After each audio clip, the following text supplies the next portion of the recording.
Very nice kill. As you say that, got some action into the bottom lane. Nice avalanche, toss up into the air from Vylama, and they will be able to punish Arteezy. Great rotation.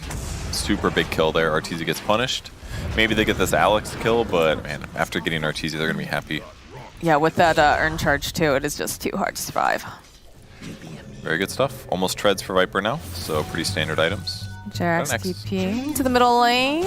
Looks like they were hoping to perhaps perform a gank here on Sam, but he's fine. Yeah, he's just holding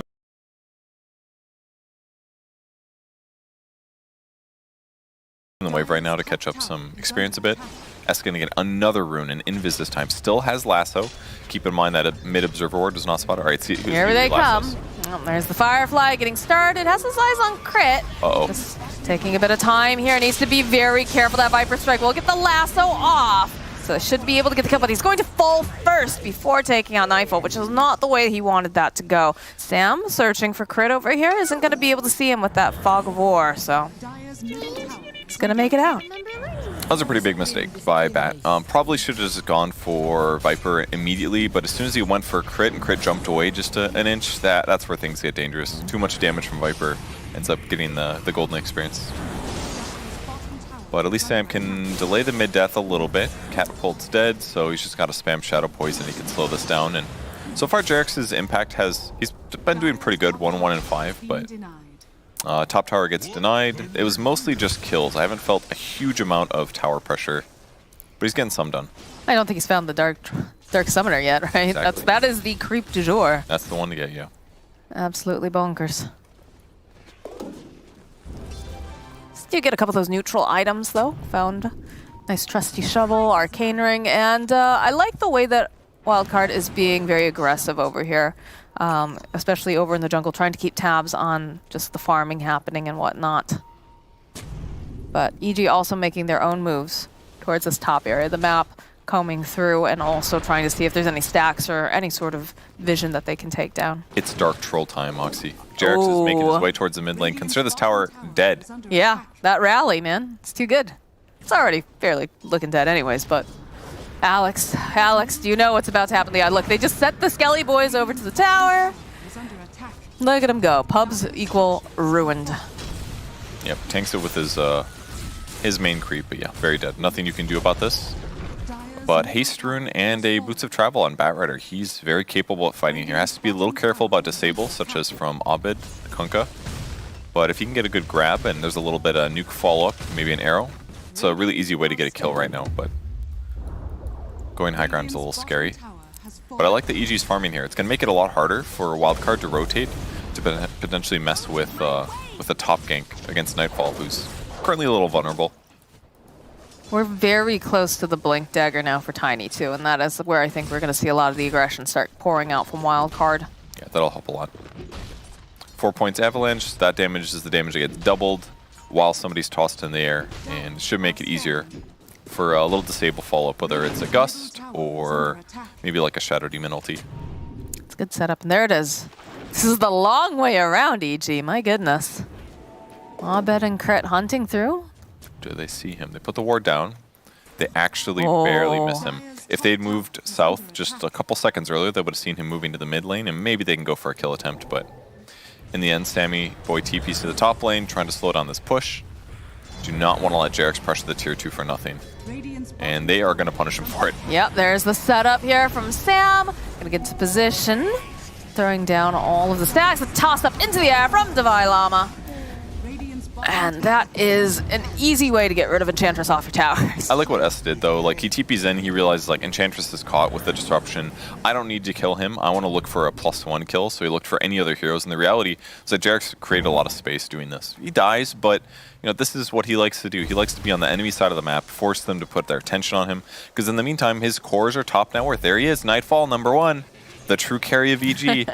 Arteezy's been farming Tri-Camp. He farms all the safe places, and The rest of his team is looking around for opportunities, and they're keeping the game even. So I think Wildcard Gaming should be pretty happy right now with how the game's going. I mean, it's neck and neck still. I do love the vision that we're seeing placed out. Like, you can see AG has placed one over in the triangle on the Dire side, kind of to keep tabs. I'm sure they want to try to do some stacking. But if you take a look at Wildcard as well, they've got a nice ward over between the tier 1 and 2 in mid lane, and then they've also got one in the triangle because they know exactly what Arteezy wants to be doing right now. And if they can keep tabs on them and perhaps get the jump using the Moonlight Shadow or whatnot, it could pay off in spades. Yeah, for sure. But with that observer ward that EG placed earlier on the tri-camp area, they're going to be able to see when Drow Ranger gets active as well. And Drow Ranger farming is fine, but it's not going to be as quick as Terrorblade can muster. So I think for now, EG's going to feel pretty comfortable, especially as the game continues. They can get Reflection later on against Drow. That'll be really effective. And Terrorblade is going to be able to bring range against Drow pretty effectively. I was about to ask, I was like, I know there's a sentry there. I'm surprised that they didn't pull down the vision, but nope, Arteezy finds it, and there's a smoke play coming in now. They know that there's several over here in the triangle, so they're going to try to come in and invade. Can they hit Eva's already left, though. Wow. Yeah, they will walk into the Llama. It's the Avalanche, the toss. He's trying to back off. The X marks the spot, though. Nice disruption from Sam. It's going to allow them to just reset, re-engage if they want. They use the Moonlight Shadow. And no harm, no foul. That was really well done. All on Eves, basically, for moving back at the perfect time. I didn't see if they caught them using smoke or not, but regardless, he retreats at the perfect moment. Even then, he was killing the Ancients at a really safe place to the upper right, so lower chance that he ends up getting caught there. So good usage of the Quelling Blade. And a missed rotation by EG. They're still out farming their opponents, so 1k gold advantage for them, but... I see our tour, though. Good Esk. Starting to get the stacks up. Has the Firefly already going. It's a lot of damage. A Sunder, but the drag back. Do they have anyone else to help him out? Do they need anyone else? That was a question because he's got so many stacks of Sticky that Arteezy just dies. Yeah. I mean, he used Thunder perfectly there, but it's just too much damage. Esk played that excellent. Follow-up. This is looking like a dead Alex. He does have the leap, though. Only one charge, so yes, they'll be able to collect a kill. Great kill. Awesome. They're looking to re-engage, though. By Llama nearby with Esk. EG, though, they made their hit and run. And it looks like they're satisfied with that. Got a courier on the cleanup at least, not the worst. And once they get BKB on Batrider, he's not going to have to worry about the enemy team nearly as much. Just don't have to worry about X marks the spot, Viper abilities. Ooh, Eves may be in trouble though. I think he's in a lot of trouble considering it's Nightfall and Abed. Yeah.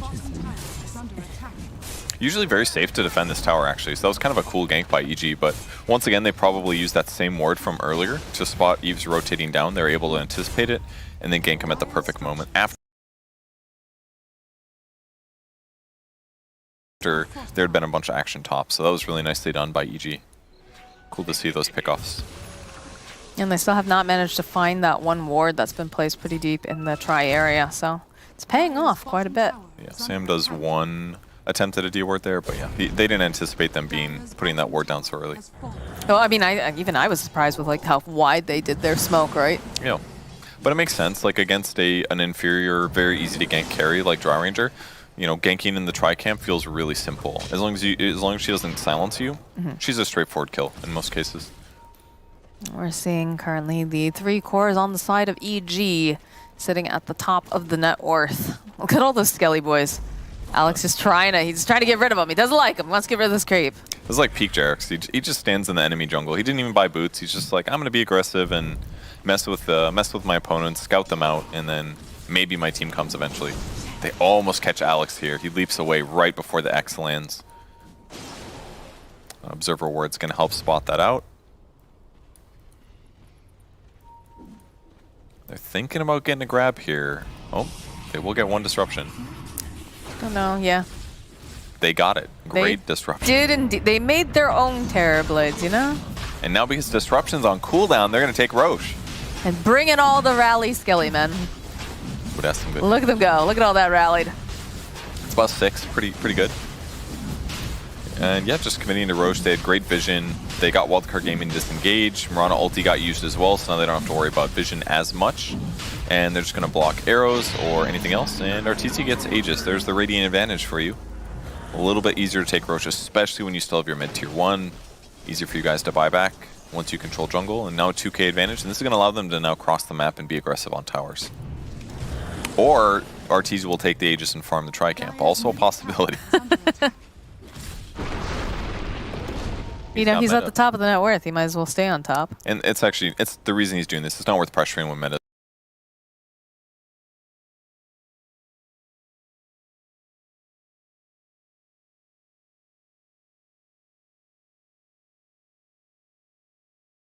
is about to be off cooldown anyway, so use meta to guarantee Roche, go back to jungle to continue utilizing meta, we'll farm towards BKB. Now if he gets ganks, his team can back him up. It's basically just buying them more minutes to further compound their advantage and beat Drow in the late game.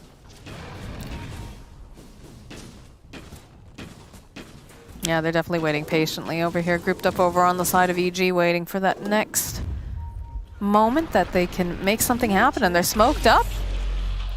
JRX having those sprites up, just going to be able to shake off that Sunder. And they're on the hunt, but maybe they find themselves a Tiny? They're just doing a great job pushing in lanes. JRX takes range creeps, pushes that in, they're going to drop. It's a big sweep. The Tox. Oh, okay. Smoke pops. They see a lot of couriers coming over here. Oh, they see S. That would be a great one to take out, but he does have the BKB, so he's going to just hold Viper into place with Divine Llama tossing up. They haven't quite managed to finish off Nightfall. Oh no, but they do have enough Firefly. Alex still alive here as the rest of the side of EG are just backing off. They don't have their Terrorblade, and they got they ended up losing. Oh, Divine Llama is not done yet. The toss back to the team. BKB comes out of Abed. He is not willing to stand and fight just yet. Let's look at the Demonic Purge off, slowing him down just a little bit. The follow, the bow being tossed in with the X marks the spot. And Divine Llama still on the chase with the Avalanche. A toss up into the air, right back to S. He's taking so much harass, and somehow he's still alive. That boat buff. Oh, the damage though. There it is. They slay him finally. They'll just keep going back and forth. Divine Llama though, he wants to go back. Holy He's going to be able crap. to go and just race two. Oh my god. Viper Strike getting used on him, slows him down, but he just walks out of that Nether Toxin, no problem. All right, Divine Llama's 3-position Tiny. I'm a believer now. I didn't quite believe it, but I believe He's it now. still going. You gotta believe. Look at this. Nightfall again. He just drops out another Toxin. They walk away. Get a couple more clicks off. Just trying to layer on this damage. It is hard to take down this Viper, but He is super tanky, but man, what great plays by Divine Llama there. Initially catching Kunkka on the low ground, tossing him back, flame breaking him back, basically doing like an epic pudge hook. Then he gets this follow-up, again throwing him back, making his life hell. Some great damage follow-up, and then his third Avatos combo ends up catching both supports together to clean those kills up. He's doing great. 5-0 and 2 now, matching net worth with Kunkka basically. And Batrider's getting really close to Arteezy's net worth. With that BKB, it's easy for him to fight at this point. oh, There, gets a kill on the bot lane, picking up crit.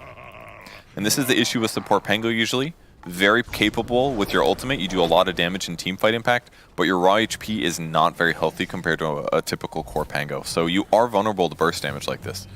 So Divine Llama really making a lot of good moves for his team. well, disruption tossed out. Arrow doesn't connect. Uses the Purge again, but still, Sam will fall. Shadow Demon. The shadow of the demon fleet I put down. That's not a really good burn coming out from Kunkka. I haven't heard that voice line. Yeah, me neither. You can do better than that, dude. Those rare ones are kind of fun. But great pressure so far. Arteezy actually pressuring top tier 2 in the meantime. See the glyph get popped. He's going to cut the creep wave. Enchantress is also going to pressure up here. Then get the tier 2. Pretty much helps solidify the top half of the map. Aegis is back in about a minute though. So I don't know if EG wants to play Dota too much right now other than hit creeps. Well, it doesn't look like they're going to give him much of a Nightfall's choice. Okay, it's a good break. They have the lasso. They'll just hold him into place, follow up with plenty of damage from Tiny, and all of a sudden Nightfall disappears. Esk was so Middle lane too. Jerax, the gust. Slow down a little bit. Not going to be able to quite land the arrow, but the slow should be enough as we'll claim Jerax as well. So now things are getting a little bit weird. I mean, EG has been hitting creeps a lot so far, and this is kind of one of their common criticisms, is that they are pretty comfortable trading with their opponents for whatever reason. But this game, they're getting out-fought a little bit, and it's kind of looking like some of the other matches where they've struggled a bit. Like, they did an okay job pressuring, but they're losing some of their skirmishes. So bode's kind of scary for them as the game continues. I mean, Arteezy currently sitting top of the net worth, right? 11.4K, but look how close the rest of the cores are on the side of Wildcard. They've just, even though they've been scrapping the entire time, they're still maintaining, you know, that net worth, and it's looking a bit scary. It is looking a little spooky for him. Especially now that Aegis is gone. It's a little bit of a window here. I mean, killing Arteezy is going to be tough with his BKB, because the chain stunning is a little bit tough, but as itemization continues, Esk is having a really good game, 4-1-7. He's been the space-creating Batrider that we wanted to see, the Spirit Esk hero, ganking side lanes, things like that. Almost going in mid, but he's going to be just fine. EG poking a little bit. The tough thing for EG is that their initiation is basically X-Mark combo or Pango roll. And I think Crit does have Blink coming up. He just got to deliver. Yeah, he just bought it. So now he can initiate for his team, but they were struggling on that a bit before. Another Demonic Purge here in the top lane. TZ forced back as Crit's hunting over on the back lines. Nightfall joining in to get the Thunder off the BKB. It's popped over on the Terrorblade. The Rolling Thunder on through. They find Esk. They'll turn their attention over to Divine Llama, and he's fairly tanky. It's pretty difficult. He's going to try to get some more damage off, but they are handling him. This is not looking good. Divine Llama will fall, but now Nightfall, he is lassoed up with the rest of the team. They have the damage, so they'll be able to punish him. Well, he gets a big streak at least. But yeah, they defend the tower. Sammy Boy basically sets that up. Disruption into ulti. That makes Terrorblade retreat. And then mass TPs from his squad is going to help them defend that. So 4K gold advantage for Wildcard Gaming. They're in a great spot right now. And having Shadow Demon against TB as the game goes on is pretty good. 75% illusion damage from Disruption. It's going to hurt Arteezy a little bit. Let's see if Sam can catch Abed here. He does indeed. The set's in place. The arrow connects, but there is quite a few EG heroes that I don't think they want to have to deal with. They have the dust, so they'll be able to chase down Sam, and they have the dust over onto Alex. Alex is out of leap charges, so this is looking very dead for this Mirana. That one felt a little weird because in the same vein of them invading, they also needed to split push out lanes. Just one of the threats that EG's been doing well. The TB illusions, the summons, that's stuff that Wildcard Gaming has to spend resources on, and because they had to do that with cores, it means a third damage hero can't be there to try to kill Abed. So I kind of feel like maybe Sammy just shouldn't have gone high ground once the smoke broke, considering it was just those two. Like, I don't think they can kill anybody except for maybe like Pango. If they're lucky. So probably a mistake that led to 2 deaths, and now EG gets to regain decent map control. Nice avalanche toss over onto 2. Abed that had the X off. There's going to be the roll coming through from Crit. Got the boat coming in hot over onto Divine Llama. He is taking a lot of this damage, but he's not going to be able to survive it. Over on the side, you can see the Rao joining back in, but the BKBs have been popped. Sam having to be careful. Again, he's very, very forward here in a lot of these fights, and he's just taking a bath in the Nether Tox. It's going to be a double kill now, as Esk is just got to go and pop the BKB. I don't know if he wants to go back in on this, though. He keeps turning like they possibly want to go in, but... Man, it's a cascade of events that put Wildcard Gaming from a pretty solid position into a rough one. I mean, they lost double supports that allows EG to cross the map. Then a little bit of a mistake there. Divine Llama gets caught. Sammy disrupts way too early, unfortunately. He was trying to offset like a torrent or something, but all he did was bought time for Crit to turn the ship around, land another rolling boulder, and for the actual Kunko boat to hit. So his disruption didn't end up accomplishing that much. So 4K gold advantage and their tier 2 tower and shrine controls lost off of those small mistakes. So tough one for Wildcard. It's going to make it... EG's going to feel a lot more comfortable with their current position. Feels like with some of those items that just came out for Wildcard, they should be in a much better position, right? Because you get the BKB on Drow and whatnot. But yeah, the positioning. All right, they just continue to keep tabs, you know, try to push out these waves, even the bottom lane. Looks like there's going to be a skirmish over here on the side. Yeah, there it is. The Viper Strike over onto Sam. Mirana's going to have to hop away. Disruption buying just a little bit of time. It's not going to be enough for Sam. He gets the purge off, but the file onto the back. Alex somehow still alive, throwing out the arrow. Nice. They'll clean up on Crit. So they do manage to find something. They would love to get a little bit more here. They got lasso. Trying to find this opening, goes to the BKB. BKB drag back over onto the Viper, over to Divine Llama. They're trying to buy a bit more time, waste that BKB. Divine Llama needs to be careful himself. And it just feels like they're not going to be able to pursue much more beyond this, because even Alex sticking around just a little bit too long. It's just a quick pick off for Abed. Really nice torrent there. Catches him like way ahead of time. All right, well, yeah, the last one, the On the Viper seemed okay, but it's just hard for there to be follow-up. It feels like Eves has not always been there. He does have BKB, but yeah, I feel like the Drow Ranger is like the one hero that you could do damage to BKB targets, but even then it might be a little bit too finicky. I felt like earlier on, having this tiny be your frontliner was really, really good for Drow, but they're getting the jump on him too fast, it feels, recently. Yeah. Not sure exactly what's going wrong there, but yeah, Wildcard, they're in the Roche pit over here on the side of EG, and they can't contest it fast enough, so they go for their own immediate smoke. Grab up the Invis rune on top. Yeah, Esk ran to the bot lane and hit creep wave, and I feel like EG played around that. And now they're forcing a fight. They are forcing that fight. The BKB over on Eves just says, no, I gotta get out, but there's too much physical damage. He just evaporates. Devi now, he's gonna try to do the same thing. I think he's going to make it out. He's a little bit tankier, but that doesn't feel good to have to use those BKBs in that fashion. It doesn't. I mean, ideally, Drow would have been in some of the other engagements, but for whatever reason, didn't really get to layer lasso with Drow damage, and maybe showing where it was a BKB. Oh, bottom. Yep. The buyback, though, he's going to try to join up with the rest of the team, try to keep them off buildings. And, you know, that Shadow Poison is pretty effective. It is good, and disrupting illusions, too. They can get their own Terror Blade. That's always a nice perk. Disruption on cooldown for a sec, so. Alright, well, 5k gold advantage now for EG. And you're just seeing like one of the safe things about really strong teams.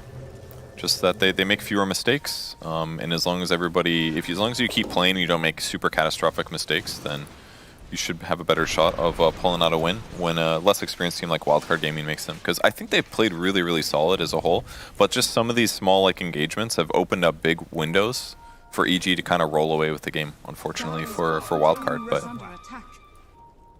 they're still a really solid team, but it feels like they should be winning more so. They did it's like you watch them like struggle to like pull out a nice gold advantage against EG, but then you watch it go away with mistakes. It's painful. Yeah, I mean, we saw, the potency of the Devi Llama position 3. I got a decent blink there, and as I say that, they're going to try to get a quick pick off. That is a fast little piggy, though. My goodness, one more hit, they'll take out Jerax. Okay, find some openings. It can go both ways. Get a couple EG pickoffs. Hey, maybe you can get a tier 1 tower.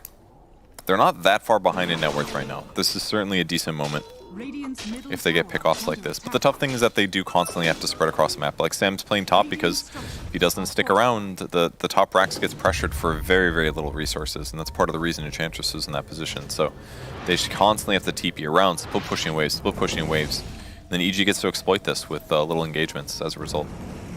Thinking about starting on Esk. Crit just kind of rolling around. They get the kill on Alex. And yeah, look at this. They're just Talon. Get the X off. He was just trying to get him to BKB there, but called his bluff. Called bluff indeed. And Boat does actually just clip Esk. There's the BKB. He knows he's got to get out of there. No, too much damage. Oh, a tough one. He did not have Firefly, so he couldn't actually get away. He ran south because the boat, then he realized he needed to go north, get stunned by the boat. Oh, tough one there. Ends up falling, and another pretty big mistake. Great punish by EG. So tier 2 will die, and they're going to finish high ground now. Yeah, I mean, what are they? There's not much that they can do against this right now. They've got an Aegis online on Arteezy. He's got the full Scotty. He's got BKB. He's just dishing out the hurt. Nightfall also did pick up that shard as well, which lowers the armor from the buildings. Okay, it's opening up. Can they just burst down the Enchantress? Yes, they can. BKB coming out from E, but look at this damage. It's just way too strong. They haven't even managed to finish off Crit yet, so they'll end up losing it. Crit will fall. Crit buying back. He's going to come right back in again, and they do have the damage coming out from those illusions as they throw right back over onto Arteezy. That's going to be the Aegis. It's going to be coming up a second time. Can they do it again? The BKB over into Llama. They want to try to punish Arteezy. Look at this. They're trying to get over to this area. The Gust will connect. Multi-shots to follow with the Avalanche. And they are going to toss up Arteezy into the air. They'll finally take him out. Roll on to the back lines coming out from Crit. He does have the roll up. Abed making his way over here too. They want to get the kill onto Eve. They will find it down for 110 seconds. As the BKB comes out from Abed, they don't have anything to cancel this out. so he'll be able to just leave. Esk looking for this opportunity, though. Will make his way over, take a bath in the Firefly, and crit will finally get slain. I pushed him around a bunch to get that kill. But all right, they lost 2 racks, but they got some big kills. That part is helpful, at least. The Ortiz kill was great. Finally saw another flash of brilliance from Devilama, tossing him back with the chain disable. They're all invis. So they end up killing him. They reset, kill him again. It's really nicely done. I mean, he struggled. Like, they made the disruption on him, too. Like, fighting himself hurt. Plus, with the Demonic Purge and whatnot, it's a lot of damage when you disrupt him, for sure. Makes things great. Octarine Core on Batrider has been finished for a bit, so lowers his cooldowns and everything, allows him to fight more often. More movement speed, all that good stuff. But they have to get more pickoffs on the map, obviously. Tiny combos is a good option. Batrider does a lot of decent damage, but it's difficult for Drow to be like close to the fight, but not so out of position that she just gets overwhelmed. Yeah. I mean, it feels like one of those heroes where, like, not quite like a Medusa, right? Because a Medusa tends to be fairly slow, unless she's got the Stone Gaze going on. But you kind of want the fight to be brought to you, so to speak, or have someone else be the focal point and you're just hitting things. So. Yeah, Drow's very similar. Yeah, definitely. Except Medusa is actually tanky, so you can put yourself in a bad position and then have outs. Whereas Drow, it's ideally like, oh, you follow up on other heroes, or yeah, the sit at the back line. It's like a kind of a weaker version of Sniper in some defensive range standpoints, but I mean, you have good tools. Multi-shot's pretty good. Marksmanship can be effective. It's just that they've struggled a little bit net worth-wise, and Drow's overall farm speed is just not quite the same. But she does offer strong things. It's just, I feel like she tends to play from behind in a lot of cases if you don't win your lane. We're doing smoking. Discipline, guys. We're doing smoking. This was a useless kill.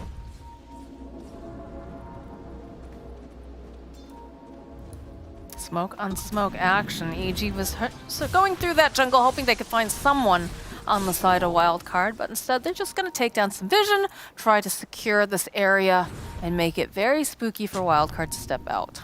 Ovid's got a side of ice, so let's see if he can get a disable here, even though somebody like Alex would be huge. Burst somebody down, maybe. Keep moving forward here.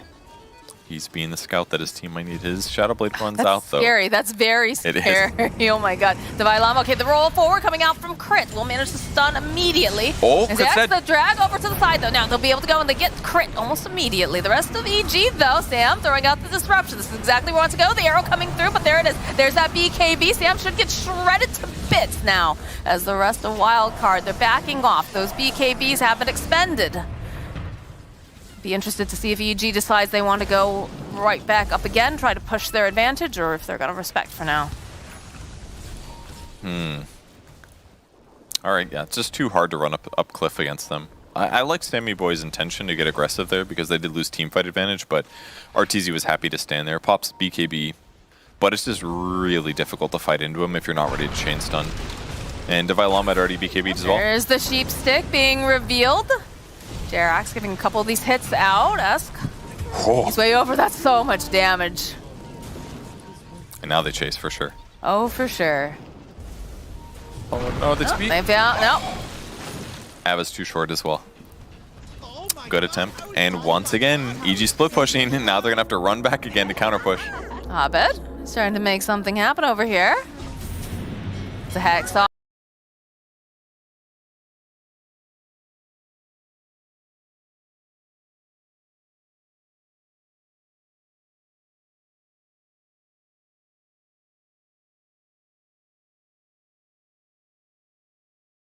Anyone else to quite join into the chase, so looks like Alex just gonna hide over in the tree line. Eve is here.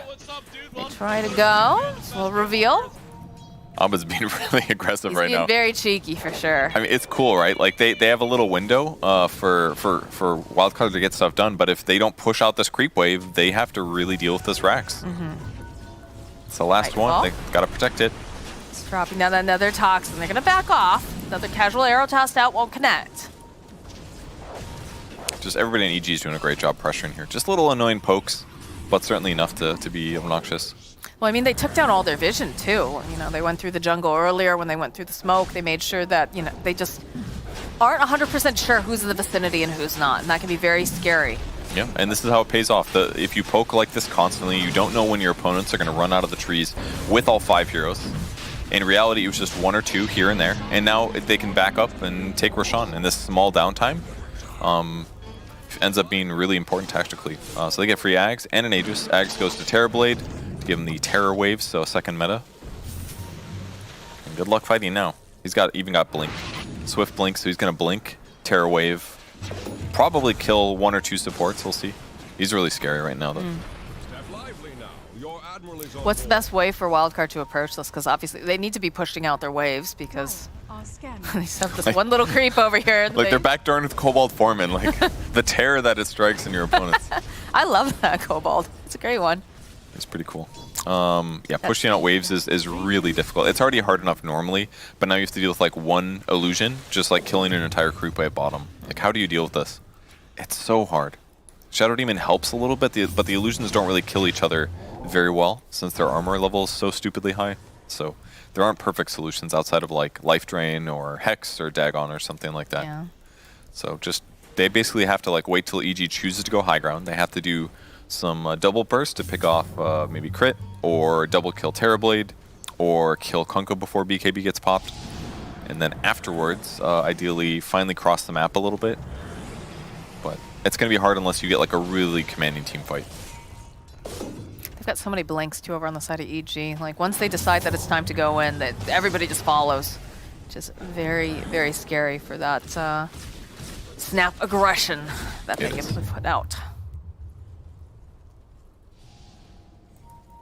And Wildcard just, again, they have no vision. It is so scary for them to step outside the base. They have that 1 ward in the top lane, but that doesn't give them a whole heck of a lot because they can't see into the other side of their jungle. Yeah, that ward is basically just for when EG goes high ground, that they want vision advantage. But tough for them to leave the base with these split push situations and the gem disadvantage. I'm sure at some point EG will force this, but they're definitely adding on a lot of items right now, which is pretty reasonable. There's a Butterfly and Draw Ranger. That's maybe one thing they're slowing down a bit for. MKB on TB is soon, but no, they're going to go do some pressure now. I mean, they've got the Aegis, they've got Sunder, they've got BKB, they've got a lot of tools to keep Arteezy alive here. And they have the cheese over on Abed. Oh, he goes in. He's going in. See that Seal coming out here as they just chase down X, and look at all of the Scotty damage. Go right back on in again, though. Crit rolling around the tower will go down. Crit taking a decent amount of damage, but he is just buying space and time for them to hit these buildings. BKB comes out now for Shadow Demon. They'll turn around briefly. Of course, they do have to be careful with the Aegis, though. Okay, they'll go for the Sunder. Drag back, though, coming out from S. He's going to see if he can get off as much damage as possible, but it's pretty difficult because on the back lines is Arteezy. No, okay, that's going to be the Aegis. I bet he's jumped in. He's got the Hex off over onto Sam. Is going to be able to find the kill onto Shadow Demon. Sam buys back, though. They want to be a part of this. They'll find a kill on Abed. Oh, this is and good. now they need to finish off. Can they do it? Look at the standing toe-to-toe here with Arteezy. This is not looking good for them. Yes, that's a triple kill now for Eve as Nightfall running for his life. Doesn't want to be here. Can they cancel out this TP? No. That was still incredible. The one guy that survived cannot split push well, so this is the perfect thing that they needed. They won the team fight, they got enough kills. Now they can push out lanes pretty aggressively, get some vision down. I assume they reclaim the gem as well. Sammy did buy back, but yeah, there's a gem on Tiny that he stole from Jarek. So, and we're seeing a little bit of the vulnerability here. BKB gets popped by Arteezy. It definitely was needed there. They put some damage in here. Esk eventually gets a little bit aggressive. The boat comes in as well. He lassos him back. This forces EG to go back in. Good halberd there against the Draw Ranger. She is able to multi-shot through it, so it allows her to blow up Jarex very easily. And Abed was able to get the support kill, but now as a result, he got over-aggressive. They're able to clean up Kunkka very easily. And at this point, fighting Terrorblade to the death is not that hard for Eves. Every time he gets one of those procs from marksmanship, he's going all the way through Arteezy's armor here. Oh, they have a double damage online. They're going to be able to equalize out this area because there's still no Terrorblade for 24 seconds. Do have the Kunkka coming up at about 20, so they do have to be very mindful, but they've got most of their spells off the cooldown. You've got a lasso available soon over on Esk if needed. They've got ways to make this work. I mean, ultimately that all came down to EG's initiation. He jumped in trying to kill Esk. Esk was saved by the Mirana ulti, so Really nicely done by Wildcard Gaming to pull out a win in that fight, take the mid side of barracks. That's going to relieve a lot of the push pressure on the map. Definitely not everything, but it will start a potential comeback here as EG's now only up by 6,000 net worth. But I get why RTZ went for it. They got the free ags. It's a initiation opportunity again. Their initiation is not very strong. A lot of the fights, Crit feels the need to go in and do it. But then if he doesn't catch Drow Ranger, he just gets blown up. He's taking huge amount of physical damage. Drow is perfect for the circumstance. So it's difficult for EG to take a team fight. And they can't slow siege that rapidly. So they tried to force it. It did not go so well. Wildcard Gaming stabilizes for a bit and buys more time. I like the fact that they've got the demonic cleanse. Plus, you know, we talked about, you know, the Shadow Demon a lot of the times is not going to have, you know, all those items necessary. We are fairly deep into the game now, but having the Ags and the Shard. It's really good. So good, and you're seeing that in these fights. It's insanely good, actually, because he's getting 700 HP heals after 7 seconds, and 7-second cleanses on his allies. So that's Viper or poison attack for Viper. Just doesn't stay on an opponent. They can't get slowed by Enchantress. The Scotty, just not there for 7 seconds. That shit alone is bonkers good. Not having to worry about that. So yeah, the cleanse and him having X is massive. He had Philly Stone earlier. He's 4-11-11, and he's got some net worth, so it works out. And three demonic purges also godly. So let's see how the fight goes. Rolling forward, does find themselves the Drow immediately. Okay, a good save though. Buying time. Boat comes through. This is not looking great though. They're still going to be able to take down Eve. They're going to immediately buy back the drag back though over onto the side. Now they'll be able to go toss back up into the air. They have so much damage. They got him. The silence will get the kill on Arteezy. Another arrow getting tossed. Abed, he's already decided he's just got to get out of here. Right now. Jarex, they do spot him. They have anything to cancel? No. So it's good defense. They got Arteezy, pulled him super out of position. Good save by the Kunkka. Abed almost slows that down by Xing him back, but unfortunately just too much damage. They kill Arteezy. BKB was used already. They hit him with a gust. Another kill. His net worth is still stupidly high, but it is clear that they have the damage to deal with him. So they're going to cross the map once again. Esk pushes out bottom. He actually is going to run into the enemy squad. They see him. Oh yeah, the Hex has already been placed down. The X, and they have so much damage. They don't even really need to see him. Nicely done. Do you think they have a gem, right? Yeah, they have a gem on the Kunkka. Just an unfortunate moment there that he, it's like one of those things, you don't want to walk in the river when you can walk on the high ground. If he had been high ground vision, he definitely pops his BKB in time, doesn't get caught. But unfortunately for him, ooh, Alex. Alex saw it, saw the drop there with that another toxin. They do ping it out, but doesn't look like they're going to be able to grab Nightfall. It was actually the Orchid that silenced Arteezy. Alex picked that up on the Mirana. His item build kind of wacky, but Diffusal Blade, Solar Crest, and Orchid. He's also got a Mind Breaker, so tons of utility coming out of him this game. But yeah, perfect for when the BKB is gone on Arteezy. He didn't go for Manta Style. It's a perfect solution. Don't have to rely as much on Drow Ranger's Gust. So still fighting for their lives from Wildcard Gaming. They lost their tier 3 tower. They got their buildings pretty damaged, but just got to get more pickoffs. There's a Lotus Orb on Pango now, so that's going to help offset the power of the lasso. They know where it's going to go. It's going to go in Terrorblade almost every time. You can hear the roll. See Sam? Sam was just trying to go for that bounty rune, but he's going to end up paying for it. All right, good pickoff. That's a dieback. That is a dieback arrow getting tossed out. Now, are they going to go high ground, or are they going to back and do Roshan? I feel like with the Shadow Demon down, right? Like, this was your opportunity. It is a good spot. It is just so good against these heroes. Now they know it's definitely down. The Batrider is going to be up in a couple seconds, so they do have to be mindful of that, but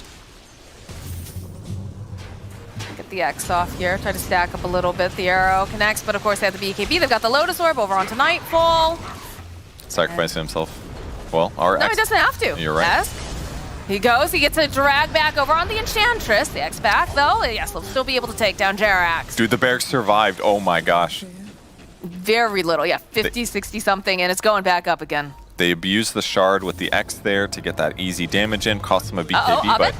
Abed? The follow-up? There's the Hex, he's already got the BKB, but there's so much damage being tossed out here. The Drow, though, oh my god, the backlines just absolutely getting shredded. And the silence was placed over onto Arteezy. It's a split fight. They have just left the Vilama all alone here, and there's just so much damage coming out from Arteezy, coming out from Nightfall. They'll take down Divine Lava. The buyback now coming out from Tiny as they do a lot of damage over onto Esk, and Esk tries to go to the high ground again. It's a triple kill now. More buybacks coming out. They see this opening, they want it, and Divine Llama again jumps forward using that blink, does get the avalanche, but It's still alive. Somehow it is still alive, and it definitely should not be. So they finally manage to take it down. They'll take down the other side. The tier 4s are getting wailed upon by the creeps, so they have to bring their attention over there too. They're playing this one a little safe here. They are worried about like Ava tossbacks into Fountain or Lasso, which is up, so I get the worry. I mean, they can still Rosh and get back into the base. It's maybe like a little bit of overcaution by EG, but they can definitely finish this and head back to the base with some advantages here. Got a Refresher, Orb on Kunkka. They've got a Shard on Rosh, another free Ags going to somebody, probably Abed since he's got Refresher. Yeah, they can't get out there fast enough. They're smoked up, but this Rosh just gets shredded way too fast. Yep, Kunkka does pick it off, and 50 seconds left for Draw Ranger still dead. So this is the time for them to end the game cleanly. I do like a waterbender Kunkka. It's pretty fun. He's going to have 3 ultis with the Shard as well. So Oh my god. 3 BKBs. Everybody's 3 Torrent computers are Storms. just going to explode at that point. It's going to be like 15 boats or something like that. An armada, yes. Yes. The fleet, the armada, the Nightfall blinking forward. Uh-oh. Get the drag back. You might Oh, no. may have overexpended. No, they have the X. Applied the break, and we do have that Torrent Storm just everywhere right now. And it feels like Wildcard, they're chasing after this Viper, but they can't quite find the opening over here. Very nice play here. Thunder comes off. They'll turn back around. They'll just blow up Sam. They'll take down the building so quickly. It's just Waterworld left and right. S can't even get close to them before he's just immediately pelted with the snowballs. Rolling Thunder over onto the backlines, coming out from crits. They pop the BKB. It's all over. All right, EG does it. Not the cleanest victory. Wildcard showed some really good talent in some circumstances, and they definitely made it not. They definitely fought back and made it hard for EG. But EG does cleanly take it in the end with some nice pickoffs, some nice team fight. Their itemization forced Wildcard to pivot a bit. They were forced to like lasso an Enchantress instead of going for Arteezy again and again, and that made the game a little bit harder for Wildcard. Ultimately, buybacks were what cost them in the end. They bought them time, but eventually the pickoffs were too big. Yeah, it started off, it looked fairly decent. A little bit of the struggle with Tiny, right? Because he was left in the 1v1 with, the Terrorblade. Started to get that momentum on Wildcard, but just the way that Evil Geniuses started playing their draft just got them that advantage, got those pickoffs and whatnot, and really just catapulted them forward. But Wildcard, they put up a really good fight, and I'm not sure if Evil Geniuses was prepared for such a fight either. But, it's a victory here for Evil Geniuses in this game number 1. And after we come back from break, we'll see if the guys were expecting this sort of victory.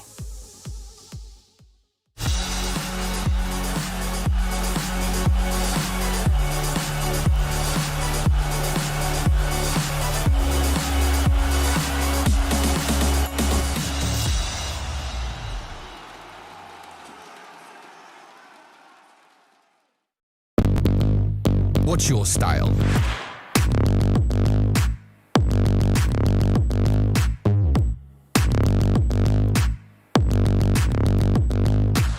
Get your merch at shop.eslgaming.com.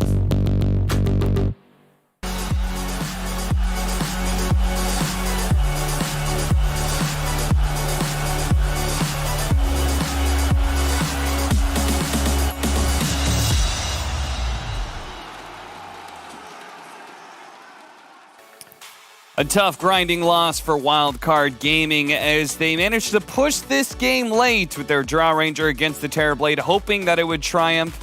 And they even had moments of brilliance in there. They still managed to take that mid lane barracks, but ultimately not going to be enough. But Evil Geniuses persevere, and not the cleanest game, I would say, by them, from what I saw. No, wasn't 100-0 or anything like that. No. I think they had some periods where the game felt a little slow for them, and even 2 points in that game where I thought it was probably Wildcard's game to almost lose. Mm-hmm. If they had ever gotten like one of those Roshans in the late game, I feel like they were in an insanely good position. But EG definitely started to out-team fight them there as the game went late. I think particularly Arteezy, like he really knows how to use these blink carries in terms of waiting and picking his moment well and getting behind this Drow and just laying into her. And he knows, I mean, this guy is an absolute beast of a team fighter in terms of when you look at carries around the world.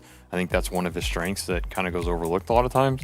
But at the same time, I feel like you had this decision in the mid game where they gave him Aegis and then they go and take a 4v5 and he's like farming with Aegis, and they did absolutely nothing with his Aegis. Like, I don't think it did anything for them. Just in case, maybe didn't read the patch notes about the neutral changes in case they gank him, they group around, kill him, and then he like needs to respawn. But yeah, he should definitely be more active with that Aegis. It's the way this game started is I feel Wildcard Gaming, they don't need to match the tri-lane, first of all. They like need to force EG to make a move, so they start with 2 heroes against the Terrorblade. Like, what is Terrorblade level 1 gonna do against Mirana and Tiny? He shows up, he's probably just gonna straight up die. So that's one way to have like a better lane setup for them. And also, like, the execution from Wildcard Gaming wasn't like top tier. They had, as you said, some moments of brilliance, which I really liked, especially the Shadow Demon. I think it was a top tier pick overall. In the end, he got caught without a buyback, but we've seen this like cleanse in action, the Aghanim Scepter, the Purge. Also, like, Batrider targeting wasn't the cleanest as well, going for like Enchantress, going for Pango that like already put himself in a tough spot, because Drow Ranger is definitely one of the heroes that you need to be the most careful about when you're sieging the high ground. She just deals too much damage. Divine Llama had a great performance on that Tiny, right? He did. Like, the Blink Dagger timing was really good, even though like he was pressured in the lane against the TB. I don't feel like he can do much because they left him alone there. He still got the most out of it, and the first like couple of Batrider rotations were really on point as well, which allowed him to like even snowball more. A couple of those fights on the mid lane from the Tiny when he got the multiple man avalanches, it was good. It was good. I think you know, I still favored their draft a little bit. It's just the execution wasn't there. Yeah, and it is just a game 1 in this best of 3. Wildcard Gaming, you know, maybe they just need a little bit more time to warm up. They had that tough loss against Quincy Crew, but if they can rectify that by being able to take down Evil Geniuses, they put themselves in a nice slot. After all, we already heard from them previously, their goal is just to be able to stay middle of the pack in Upper Division and work their way into TI later on this year. But for now, we're going to take a quick break, come back with game number 2.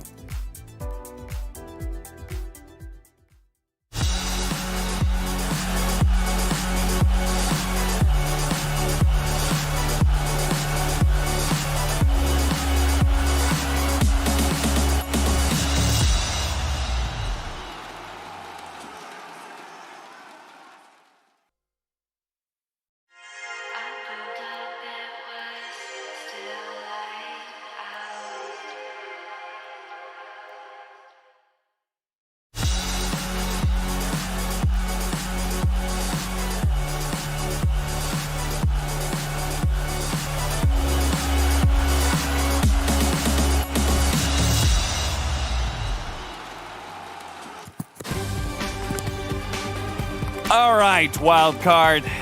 I know they want to be able to get this win against Evil Geniuses. I know Sandy Boy in particular wants it.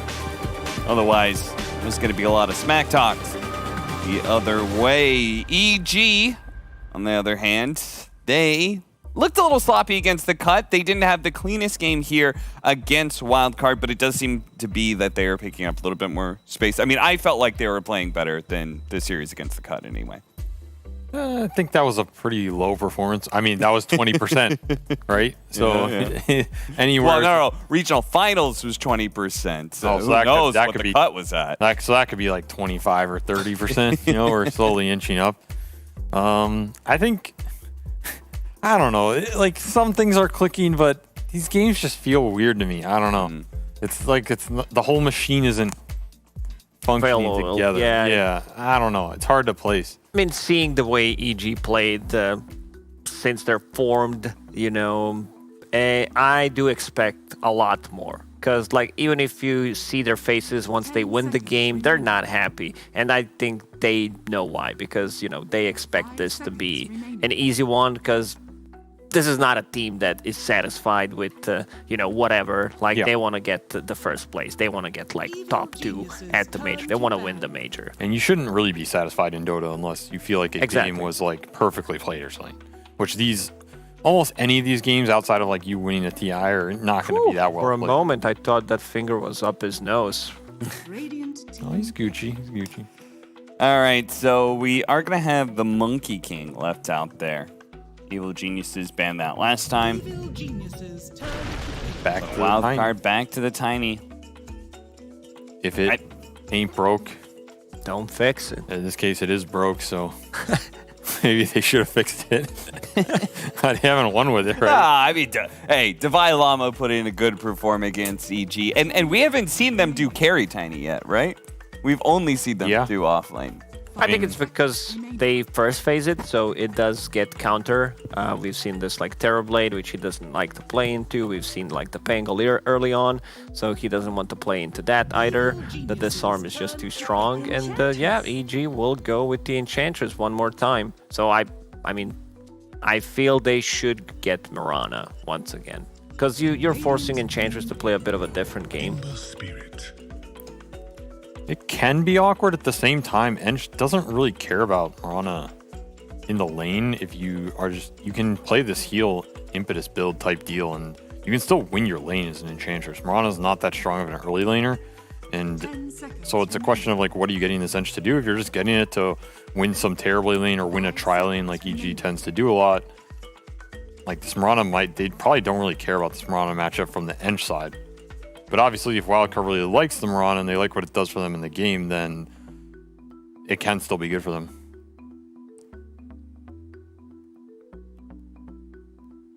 Also, when I see this Enchantress, I feel these neutral creeps are just like, some of them are too strong, especially the Troll one with the Ensnare and the Skelly Bros, the Harpy Scout as well. Yeah, they're way too good.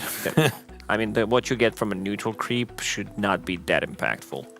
This Ench hero's probably just first phase in general, just because of how powerful these creeps are and how much they change the game. On top of the fact that this hero can do a decent amount of work with her spells anyway. She's going to almost guarantee win you a lane if you play it well.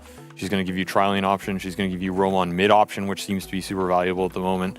Like this hero can do a lot for you, and then it can still frontline in certain engagements, can still buy you decent utility, 4-staff, drums, whatever. So there's not much downside of this hero at the moment. That's what I feel like. Yeah, she just scales well into the late game, doesn't need items, doesn't need boots, getting the drums early on to empower the team, which you are going to use eventually, like get maybe a Solar Crest, a 4-staff, different ways to build her up, and everything feels good. A Necro ban, so to me this says, we want this to be carry Tiny and also Venomancer ban as well.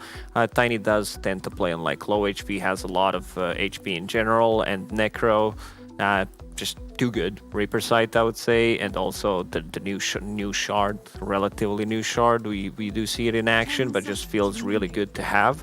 Crystal Maiden ban, very interesting. We saw one today, Gamers Galaxy. They played it. They ran like aggressive tri-lane with it, which I think was a cool idea, but definitely didn't see this hero to be like contested too much.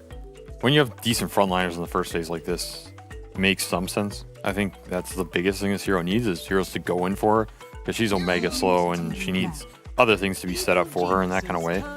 But They need to go in, but not too quickly, because otherwise she yeah, exactly. right? Yeah. She's like a ball and chain. You tug along her into the fights, and then she'll probably kill something and die along the way. But she can maybe get something done.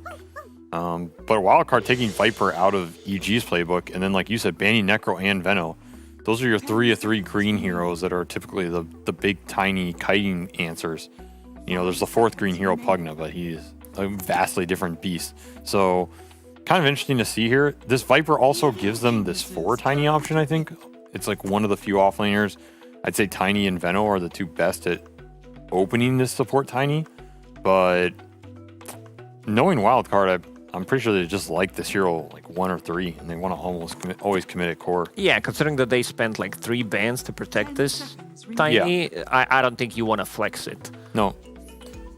Sammy will play 5 Viper though. It's popular. I've been casting South America the previous season and this one, and this hero just feels really good. Like you buy. I've seen them buy like a couple of nullies to have some mana regen, and then just go for shard on minute 15. Yeah. Then Tiny takes one swing at a tower that has like 5 stacks of the poison on it. Just gets chunked down. Lina? Where'd that hero come from? It's one of EG's favorite answers to this Viper on mid, but they already have Ember, so Yeah. it's kind of... I'm not really sure what their idea with it is, to be honest. They might just be like picking Lina, we're going to throw it somewhere. Maybe they'll even play this off-lane Lina like we saw Triple Ice doing. Yeah. So Triple Ice. possible. And yeah, I mean, Wildcard's like, all right, we're not going to throw this Viper mid. I was paneling yesterday for South America, and Astini, the coach, he was talking about like Lina as position 4. He was very convinced that this hero has like ton of potential to be played as 4, so maybe that's it. I still don't think it's like that viable, but maybe I need to see it in action to believe it. I loved it it's like 2 or 3 patches ago, a while ago, last time 4 position Lina. It was so good back then, but things change a little bit. Yeah, I'm honestly not sure how this new Lina functions from support in terms of the new way you get stacks and how that plays out with the map. Yeah, you have to hit creeps with it. Yeah, so. I think it's a little more awkward, but this hero seems like it's doing pretty well in pubs overall, so I'm not surprised that we might see more people just pick it up in general. I know there's a lot of people who really like this hero on mid right now, but Invoker does fine, and they pick up that Mirana again, so trying to limit Ench's capabilities here in terms of the early game impact, which we saw last game, EG really outlaned them pretty hard in terms of, I think, how Wildcard reacted. Like, I think Wildcard did not react well, and so EG might just be trying to take advantage of that again. And there is Arteezy's special, the Naga Siren, Lacosse's favorite hero. The best hero in the game. He told me right before here that if anybody picks Naga, he would just mortgage his house a second time and bet all of it on that team because he has so much faith in this hero to carry the game. What happens if Wildcard picks Zeus then? Is the cost compromised? The game crashed. We have a bug. We need to reschedule the game again. Naga Siren, one of the heroes that like just keeps farming until the game is over, pretty much, until she loses. That's how I felt. But I've seen Arteezy also played one of his best heroes for sure. And if I would like put my faith in someone, it's gonna be Arteezy. But I just don't feel like this new Naga Siren is that good. At least they like try to fix her when 731, or is it? Are we 731 or 730 right now? 31. 31. When it came out, I like those changes. She was just literally unplayable. Now it's a bit better, but I still feel, it's not good enough. Yeah, we'll see if this hero has the impact that Arteezy historically has had on it. Because I think he is the best Naga historically in the world, at least in terms of EG playing with the hero and knowing how to execute with it. And we'll see. There's also some teamfight combos they could pick up. Like there's still Enigma, things like this, which honestly don't look terrible with their lineup. We'll see if they go that route. I'm also interested to see if Wildcard decides they need something that better addresses this Naga, because if you have tiny Viper Invoker cores, it's not a lot directly addressing the hero, which is, I think, the pressure that EG's pick is putting on them. At the same time, they can flex this Viper Tiny around a little bit and pick up another core here, which is almost what I feel like they're going to do. They're just going to play this Viper 5 and almost pick up another offlaner here, which EG was thinking the same thing with the Legion Sand King bans. I'm not sure what else is left because Timber got banned earlier as well. Yeah. There's like some weird stuff like Underlords and Oh no, please. No. Pango Core is, Elder Titans and Pango is Pangolier, still yeah. available, I believe. So I wouldn't mind seeing that because they don't have he doesn't like to play into chains, but if he gets the Rolling Thunder off, which I think he should in a fight before, like even if you waste 1 or 2 seconds, it's gonna be really good. Like they have a good front. Oh no, SVG. I cursed them. Oh, or blessed dear. them, one way or the other. It's a bait. This hero straight up loses. I remember seeing Team Liquid. This is not the Underlord of old. I know, this is a new Underlord. You place the gate, like you can be anywhere on the map. Imagine like going through the gate invisible with Mirana ulted. This is some next level strat that is gonna completely fail. Did you guys know that you can't throw the portal back into your fountain. You can TP from your fountain, but when you're outside, you can't throw the TP into your fountain. Can you For throw whatever reason, Valve disabled that. Can you throw the 3 through the portal and hit someone? Throw an arrow. That'd be pretty cool. Yeah, the arrow has to combinations stop right though there. and do the animation, and then it goes through. Oh. This hero does deal a little bit with Naga, and it does help your team a lot in the later fights. This So is it gives super. them a bit more scale versus. Oh, man, this hero is so sluggish. he It's is- super he's slow. You have Viper. The Tiny does need some time to come online, but if they can like, If they get there though, the late game pits and firestorms are honestly going to destroy EG at the fights if they get there. Because there's just too much crap. Like, there's just too much crap. There's invoker spells, there's arrows, there's Viper goo, there's all these pits and firestorms. They're going to have an insane late game death ball if they get there.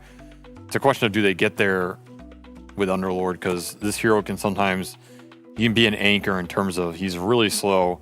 He's not good at aggressively taking areas generally. So it kind of falls down to his invoker and pot him to get a huge amount done. Because Viper's also very clunky here. what I think this is gonna be is position 4 Ember, mid Lina, carry Naga, and they're looking for an offlaner. And yeah, they go with Night Stalker, which is okay. Pre BKB, Underlord does ruin him, and I also was always a big fan of Viper against the Night Stalker. He like runs in, eats the Viper strike, and just completely nullify him in the fights. Yeah, I tend to. This is not the hero I was expecting. So I feel like if one thing Wildcard has, it's kind of stopping power in terms of their heroes want you to run into them. They want to kind of just sit there and let you come in. Maybe EG felt like they needed something to be able to get on top of this invoker and start the fights, which I can kind of see, like Ember just going in on his own. Pretty spooky until he has a later BKB in terms of dealing with the pits, the tornado into an arrow, some stuff like this. So It's like a really poor man Naga Siren Disruptor combination. You know, Night Stalker gets into position. I'm Yeah, ready. that's true. I'll pop the silence. Drop the sleep. I don't know if it's nearly as powerful, but it's a route. It's hard to say. Seeing these two drafts, I hate Underlord and I hate Naga Siren. The question is, who do I hate more? I think it's the Underlord. Yeah, I think EG got this. Okay. SVG, what do you think? You putting your money on one way or the other? What about your mortgage? I'm not sure I'd bet on either side of this game, but I feel like EG was kind of just playing better than the last game. So I feel like they still have the momentum in terms of execution. And usually when these drafts have a bunch of heroes that are kind of iffy and require you to get to a certain point, it favors the team that's executing better. So it's probably in EG's hands, but just to piss off Lacoste, I'll go with the Underlord here. Okay, Underlord, all in. Wildcard, they're going to have to up their execution from game 1 if they hope to be able to survive long enough for their lineup to come online. Will they be able to pull that off? Moxie and Purge.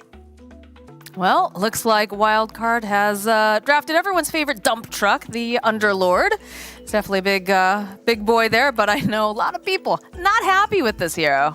Yeah, and when he's picked in pro games, he tends to be a little bit underwhelming in a lot of cases. That's why he has a bit of a weaker reputation, but I've played him one time since his ulti change, and I think it's a really nice dynamic change that allows him to be more like a Spectre or an Io, and that you are bringing him to a skirmish easier, and then after it ends, you go back to your lane without having to teleport back. So it can be pretty effective against illusion-type heroes like Naga Siren. It does percentage-based damage with Firestorm as well, so it's another way to deal with the illusions.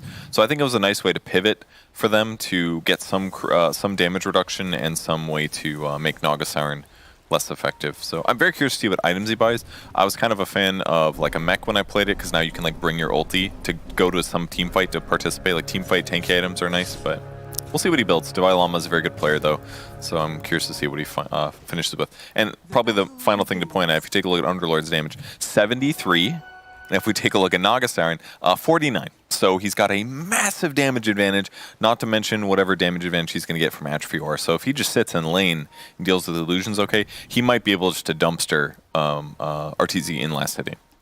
So is that going to be enough, though, to make him, become this force on the board, sort of to just, win that laning stage, perhaps? It can, yeah. It could basically force RTZ into the jungle much, much earlier, assuming that RTZ and Jarex aren't able to zone the Underlord. If that's the case, and he's just like kind of in a 1v1, he should be able to get way more last hits than RTZ.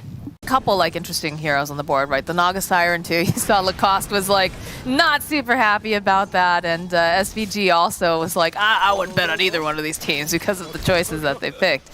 But how do you feel about that potential pickup here? It can be hard for sure. That's something you have to deal with a bit, but both heroes have viability, and it is a decent Naga Siren game in that it's going to allow them to do similar things to the previous match. Split push out creep waves, take team fights on their own grounds, and eventually buy like an eggs, and then be really annoying to anybody that wants to get away from engagements. Somebody like Viper isn't going to deal well with Naga Siren. Even somebody, Invoker can do pretty decently because he has good AoE, but Tiny can struggle a bit at times too. So I think the Naga pick is fine. It's in EG's wheelhouse. Maybe it's not the best carry, but it has some playstyle that can be effective. Then, of course, we have a couple other heroes that not as commonly seen now. You know, we did see the Lina. I'm a huge fan of Lina. I like to play her more in like a support position as well, but she has had a bunch of changes. And then, of course, the Night Stalker too. That's not something we've seen quite a bit of either. Yeah. EG really just kind of pulling out a couple different picks here. And we're seeing Sammy Boy play 5-position Viper as well, so a lot of weird stuff happening. Yeah, he's burning through his mana pretty quick to harass down crit. But yeah, Lina 4 I like better than Viper 5 for sure. Viper in the laning stage can be okay, but right now, as the game continues, he might fall into that like work fine in the lane, but if you're having a rough one, he can start falling off and feeling really ineffective later. So I like Lina 4 certainly better if I'm comparing the two. But yeah, a lot of weird heroes and atypical heroes in this match. I get why they were scared to put their mortgages on the line. Well, checking in over with the mid lane right now. Ember sitting 10-2, 6-3 on this Invoker. So Esk struggling a bit behind what Abed is bringing. Underlord owning here 15-6 versus RTZ 6-0. He's going to cut the creep wave a little bit to make Divine Llama move for that harassment. But he's got his Ring of Health now, so he'll be completely fine. Yeah, and RTZ just keeps doing the same thing. Alex. Pulls the creep wave. Yeah, they kind of have to do this, because if the creeps meet together, RTZ just can't last hit. The damage disadvantage is way too high, so this is what he has to do to offset this huge damage change. I love when they make their own lanes. Yeah. I think we should see more of that in Dota. And then now he will get some range creep denies too, and all the last hits he wants. Like, it's a tough one. This is one solution against carries. This is one thing that Underlord does kind of specially compared to a lot of other offliners, is he can dumpster some of these guys. Really nicely done by Jarex. Pulls the creep wave into the large camps. Divine Llama moves over for that. In the meantime, RTZ's still getting a lot of gold, and he's actually going to get first blood too. Yeah, I think RTZ would have liked to get that for himself, but a kill's a kill, and still will make life a bit easier here for that top lane of EG. Yeah, they're doing a great job to react to this. Uh-oh. Looks like we're going to see a TP bottom here from Alex. Been very, very aggressive against Sammy here, which I feel makes sense, considering it's not fun to be dealing with a Viper, even if it is position 5. Yeah, they don't have any disable right now, though. Avalanche and 6 could potentially set up an arrow, but I'm not so sure about this rotation. But if you consider what he would accomplish by staying top, it's not really that much. He could like try to mess with creep waves or whatever, but Jarex had him a bit outmaneuvered. Divine Llama will be fine himself, so if he can get at least one kill here, he'll probably be semi-content. I mean, it's funny because there's literally no trees over here for them to go and hide behind. I think Lena has broken most of those. So it'll be interesting if they can make anything happen here on the side of Wildcard, because, you know, you do have that one hero that can be roaming and make things. Alex tries to deal with the small camp, but the sentry isn't in range.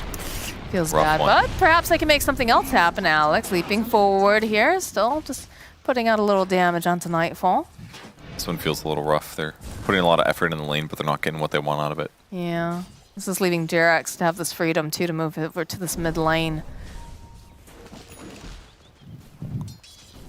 Kind of a weird game so far. What do you think? It is really, but it's cool because EG is taking the approach that they know what the danger is. He can't lane against the Underlord and get last hits, so he just forces the creep waves in weird places.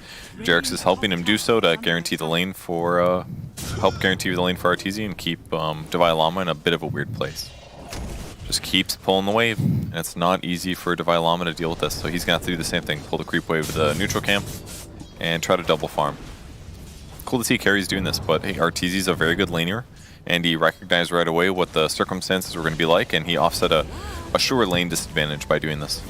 Jarek's going for a little bit of a dive here, but just back off after sending the shockwave. Ooh, Abed was hoping perhaps he could get a catch. They're a bit too deep behind the tower, though. Mage is doing so good. They're just really updating with every movement here, doing the right thing. Jarek's pressure's mid, now that top lane has been safe, and that's going to force Wildcard to react in kind of weird ways. Like, they're just pressuring the mid tower. He's doing a really good job. Great pivot. Alex. Big one. Goes to try to take the rune. Abed jumps to it, gets the haste, easy kill.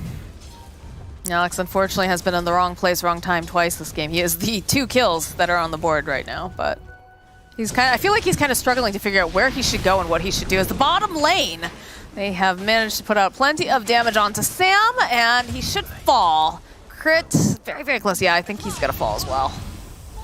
Okay. Middle lane. The assault continues. Yeah, Sam's not too unhappy about that one. Doesn't get experience, but whatever, full mana for him. No boots yet, though. That part's going to hurt a bit. But he is guaranteeing Eve's decent last hits. Nightfall's got phase boots finished, so his first nighttime can get some active stuff done. But look at the mid tower. It's already dead.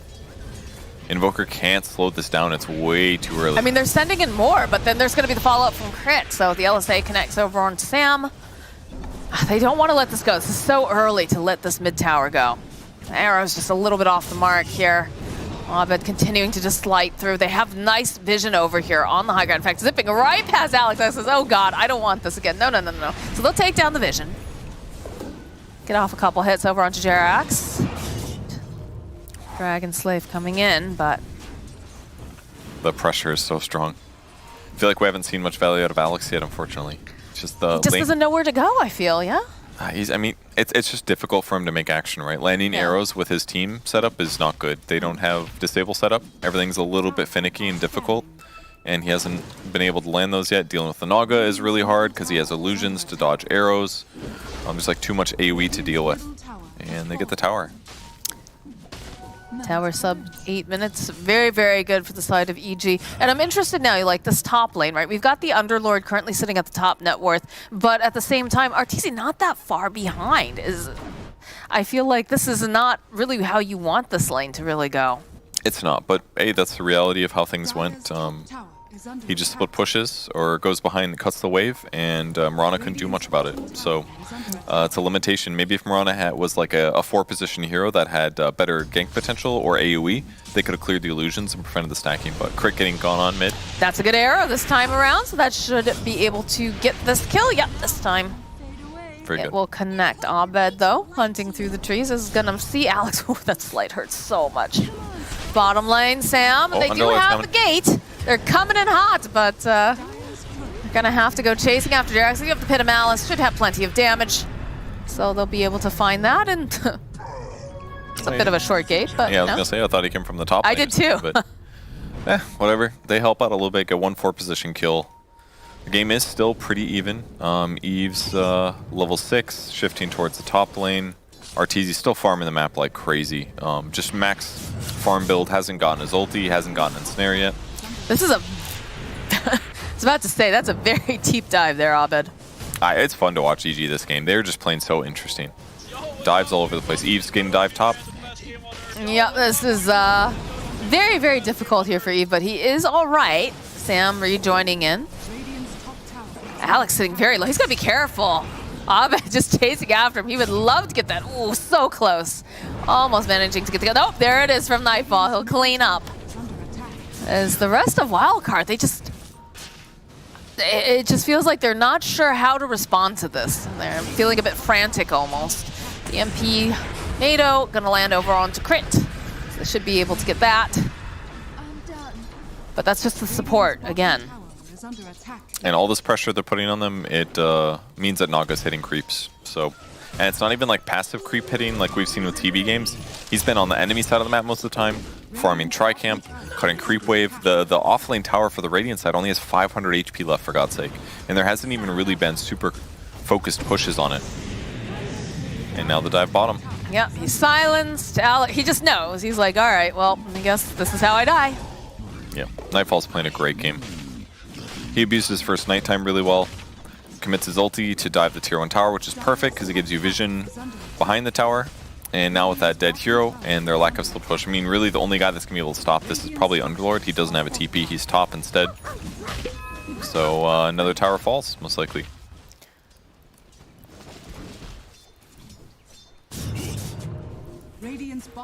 Feels like I just feel like Wildcard is having to play so responsive, I guess, or reactive, I guess is the correct word. So they're just not getting this opportunity. And the fact that we really have not spoken much about RTZ except for the fact that he's farming is very, very good for EG, obviously. Absolute nightmare for Wildcard. Yeah, it's kind of scary. Yeah, look at this. They use the Laguna over onto E, the follow-up. Oh, they didn't quite manage to finish him, though. 30-something hit points. A little bit off the mark as Crit now tries to run. They don't manage to land the Pit of Malice. But again, very reactive play coming out from Wildcard. Yeah, went a little bit worse than they wanted. Didn't get a response kill. Or a catch at least. Still working on Midas on Invoker. He's doing fine, 1-0-2, but he's been pressured so much. Only 43 last hits due to how crazy the lanes have been. And Jarex continues doing Jarex things, pressuring aggressive on the enemy jungle.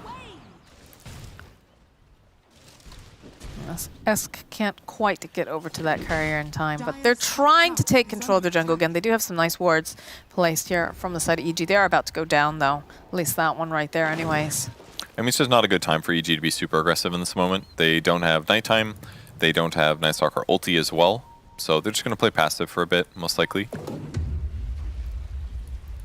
Smoke comes from Wildcard Gaming, though. Invoker's trying to get on the map. Alex as well. Tornado into Arrow is definitely their best catch right now. You can see RTZ sitting over on the low ground trying to farm up the camp. They're hoping perhaps they run into him. There's an Atos picked up. 0 slower than this patch, fastest. That's a way to phrase it. But that will help with a bit more of that lockdown. And we'll use the Viper Strike over on Jarex, but Crit is following up. There's the Atos like we talked about. Divine Llama going out to back lines. We'll be able to go throw down the Pit of Malice, but Nightfall following up with the silence, just chasing after Sam. They'll find a kill easily as Divine... Oh, they use everything on this poor Underlord. That was cool.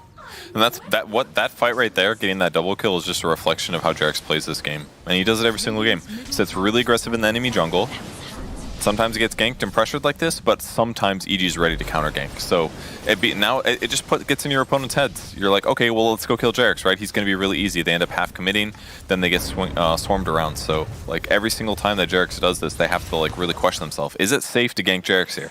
That is the question. They're like, oh, let's commit. Whatever. I'll use an Atos. We'll follow up, and now they're like, oh shit, this ain't good. Great collapse there, and a nice double kill. In the live game, Jarex does the same thing except he gets punished.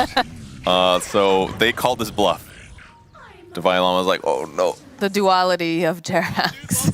But then they killed him under the tier 2 towers, so got him that time. Mask of Madness over on E. Yeah, I've been seeing Tiny's buy this a little bit. Just the overall attack speed increase is really nice. The armor you lose isn't that big of a deal.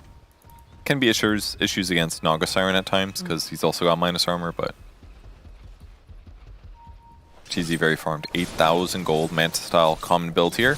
Gosh. Get more illusions, push more lanes. Problem, I guess, is how do you slow him down right now? You know, you can go and invade the jungle. You can try to force out a song, I suppose. But it's hard to gank him because yeah. RTZ's really good at this hero. It's definitely one of his signature heroes. He pushes out lanes effectively so that he doesn't get pressured. This is a pretty nice kill if they can get it. They find the Lina over in the mid lane. Hop forward from Alex, Starstorm, and the final hit with that Firestorm. Fire, stars, everything falling over there. And Rod of Atos makes this easy. Atos 2-second disable, then you land the Pit of Malice, then Arrow's gonna land. So this is their way to open up the map. And while that gank is good, the tough thing with the Mirana pick this game is that we haven't had those combos all game like we did earlier today. So RTZ finally getting active. He wants a free Sammy Boy kill, and he looks dead. Sam was not expecting that to happen there. Wasn't expecting to get swooped upon. They do manage to get the tower, but They do have to be careful. Pitamalis will land here from Divine Llama. There'll be a Tornado EMP thrown out. Abed. And there's the song from Arteezy. Beautiful positioning here. They'll release the song. They have the LSA. They have so much damage. They just clean up Esk and Alex so very quickly. And it takes some doing, because, you know, Divine Llama, he's a tanky boy, but when you have that many heroes on the side of EG, he's not surviving that assault. I mean, it's just an utter dismantling by EG. Like, every single piece of their puzzle has been working flawlessly. I mean, the weakest KDA in the game so far on the EG side is Crit. He's 1, 4, and 5, but he's still been instrumental in so many moments to land crucial stuns to protect his allies from getting gone on. So, and in this case, great setup here. Arteezy plays the side, knowing he's pretty survivable. They set up a great go, land a stun on Invoker. The net goes on Mirana. Just easy cleanup, even though they didn't have silence. And now they take Aegis in the live game and just continue the pressure on the map. Wildcard Gaming at a really big disadvantage now. 9k gold disadvantage. Alex barely alive here, having to hightail it out, has used the Moonlight Shadow. I just think the Naga Siren pick was really good here. It like dismantled a lot of things. The way they played it was obviously really instrumental, but Mirana hasn't had a good game. Viper 5, not safe either. Divine? He just like almost dies to 4 illusions. All right, they'll go. They'll throw out the Tornado EMP. They want to try to punish Arteezy. They know that the song is down, and they have enough damage here, so they should be able to get this. Not bad. I have to say, Alex has been sitting on very low health for quite a while now. It's about time that he got punished for doing that. It's pretty funny to bark at somebody after you kill them. It's very weird. Were you not thinking of that? Like, no, it's just interesting. Abed's always really liked voice lines the last year or so. But yeah, it's like some like crazy energy, you know? It's like weird and awkward or something to bark at somebody. I don't know. It's kind of that was growing up with you. I guess so. No, that's definitely a thing that people do, like really especially like in sports and stuff like that. Like, you know, very bizarre. Maybe they don't do that where you're from. Yeah, that's but that's always been a thing, dude.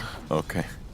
By Llama bottom lane. It's opening here. LSA from Crit Laguna. Nightfall giving him the smacks. As Jerax will join in. And again, he's very tanky, but Pitamalis gets dropped. Even going, they pop the BKB over onto Nightfall. And they will eventually erase him from the map. Tanky, but not going to be enough in the end. Arteezy still controlling the map a little bit. Once again, looking for an easy Sam kill. He's close, but the illusions are going to die. They're so close. It's a good thing that Eve was there. This is the issue with the 5 Viper. It just, you become so vulnerable. Abed gets him. Abed will clean up, yeah. They're not done. Nope, they're not done at all. They found themselves the Tiny, the root into place. The Slight, the silence over on the side. Poor Alex can't do anything here. He is going to just get obliterated. They even go for the songs. No. Abed sitting so low, and he's got the remnant, so you know he's going to go home. He's going to go heal up. He's going to come right back in again. Just have to over on Eve. There he is. He's back in action, and that's going to be a very dead Esk, a very dead Eves as well. That's just an utter dismantling by EG here. I really thought Ember was going to get picked up at Arteezy with the save and the song, and man, what a fun game from EG. They're just playing so aggressive. I mean, we're 19 minutes in here. They got 19 kills. They're crushing the map. They're constantly playing on the enemy side of the map, which is the right thing to do as Dire. Helps you control Roshan. And now they just keep cut creep waves. Don't let them farm the triangle. Don't let them farm anywhere. There are no breaks on this EG train. They're just non-stop. Like, look at this. They land the arrow. Okay, all right. It's just going to slide around and leave. And Sam is sitting at, like, almost no health. Neither is Abed, though. Bottom lane, they found Divine Llama. Impetus will make sure that they finish. And then they run at the next guy. Yeah, it's non-stop. Back and forth. It's 28 kills in, 19 minutes here. And he's got a Scotty. So, yeah. I mean, this isn't how we think of Naga games going at all. We think of Naga games, running pretty slow and steady, but when Arteezy's got this advantage, when his teammates are doing so well, they're taking advantage of the map. And yeah, he just really wasn't worried about any part.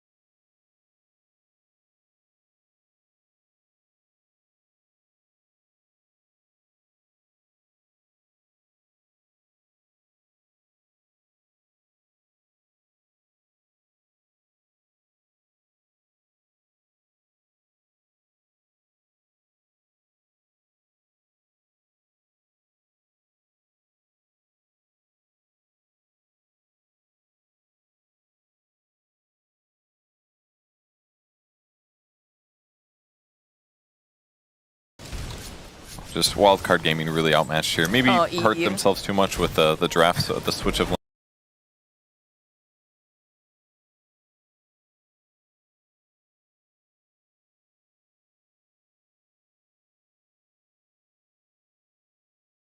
lanes, but Oh, Is that his Eve, TP? this feels No. so bad right now. They've got the dust, they've got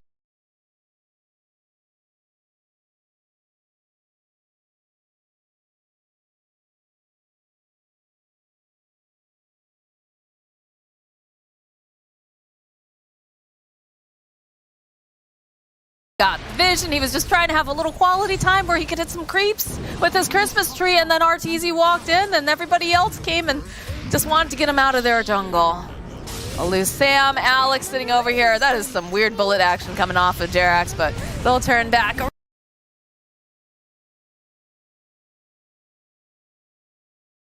Managed to take down the Enchantress. It took some doing. all right, that's one bit.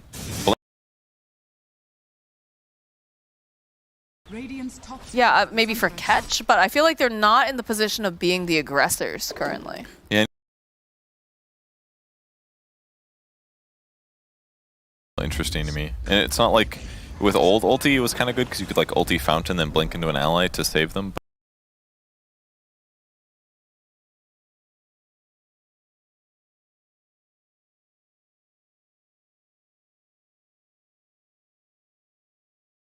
Reliable disable against Ember because it's pretty easy cases. Right. Or for him, they are going to spot Nightfall though.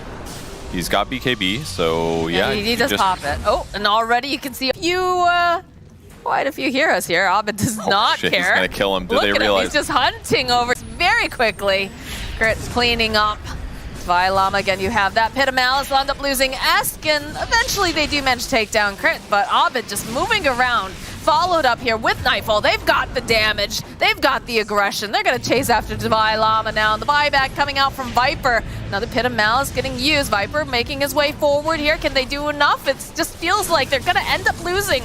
Yeah, they'll end up losing to Vilama. They're going to end up losing even more. Esk just gets obliterated, Sam, and they call the GG. They have just had enough on the side of Wildcard. Yeah, the only thing holding them together was that it was so early in the game that every kill was too low in terms of respawn time. But man, EG just completely dismantled Wildcard Gaming. I liked what they did with the Underlord in terms of how it could impact the Naga lane, but RTZ just showed us like you just walk away from the creep wave, you cut the creep wave, it forces them to do weird stuff. So he basically got all this net worth in his lane that he shouldn't have necessarily been as good at. It undercut Mirana as well. She felt useless in the lane, so she had to get under leveled. Then she can't rotate well because they didn't have good combos in other places. So it just put so much of Wildcard on the back foot. And then that just transitioned to EG just playing the map so aggressively with the Ember Spirit, with the Night Stalker, with Crit backing them up, with Enchantress constantly being aggressive. EG like absolutely destroyed this game in a really cool and unique way. It was really fun to watch. Yeah, it was a lot of fun to be able to see, what happens when you have those weird like lane-to-lane matchups and the way that, you think on your feet, you adjust. I just felt like poor Alex had no game. There was just no place where it fit in quite right, especially, with some different picks, having that position 5 Viper didn't seem to pan out. It was worth a shot though, they had some ideas, they didn't come out to, exactly the way they wanted it. And Evil Geniuses, it was just a dismantling, honestly. What was it, 6-1-12 over on RTZ, 8-0-12 on Abed, 10-0-11. Like they played so flawlessly, played so aggressively. I think just every time we looked at the screen, there was a kill happening. There was Abed there, or, in some cases, it was Jerax getting jumped on, but it usually ended up working in EG's favor. So just a fantastic series here coming out for EG. They won this game very, very decidedly. And yeah, when we come back, we will have our panel talk all about it.